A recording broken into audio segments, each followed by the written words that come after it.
Hello guys, ഇന്ന് നമ്മളൊരു ഹൈദരാബാദി ബിരിയാണിയാണ് കേട്ടോ ഉണ്ടാക്കാൻ പോകുന്നത്. കിറ്റ് വാങ്ങിയിട്ടുണ്ട്. കിറ്റിൻ്റെ ഉള്ളിൽ എന്തൊക്കെയുണ്ടെന്ന് നോക്കാം. ബസ്മതി റൈസ് ഉണ്ട്, Hyderabadi biryani paste, whole spices, പിന്നെ റൈത്ത ഉണ്ടാക്കാനുള്ളത്, പിന്നെ കുക്കിംഗ് ഇൻസ്ട്രക്ഷൻസും ഉണ്ട്. ഇനി നമുക്ക് ഫസ്റ്റ് അരി വേവിച്ചെടുക്കാം. ഇത് 30 മിനിറ്റ്സ് സോക്ക് ചെയ്ത് വെച്ച അരിയാണ്.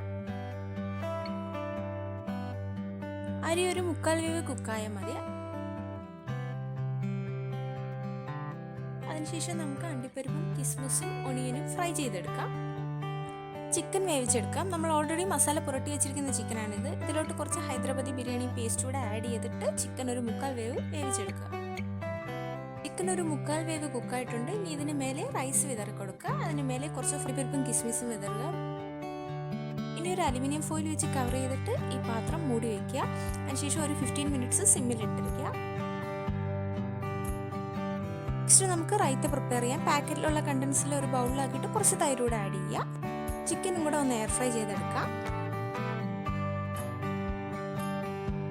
നമ്മുടെ ഹൈദരാബാദി ബിരിയാണി റെഡി ആയിട്ടുണ്ട്.